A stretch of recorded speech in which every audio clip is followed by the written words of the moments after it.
ఐసీల్కి ఎక్కడికి వచ్చావు ఏంటి? హాస్పిటల్కా? ఎందుకు వచ్చావు? ఫీవర్ అని వచ్చావా?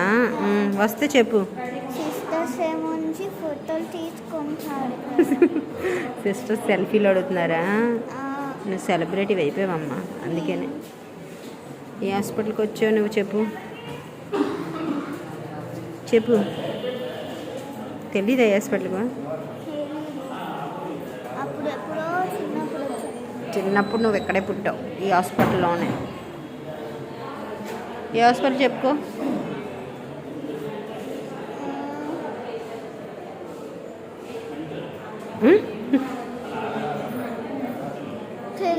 ఫీవర్ వచ్చింది, జాగ్రత్తగా ఉండు. ఓకే, సెల్ఫీలు మరి ఇవ్వాలి, మరి ఏం చేస్తాం? మా అమ్మ కడుపులో నేను పుట్టాను ఫస్ట్, మాత్ర సెకండ్ నేను ఇక్కడే పుట్టాను. Okay, bye. బాయ్.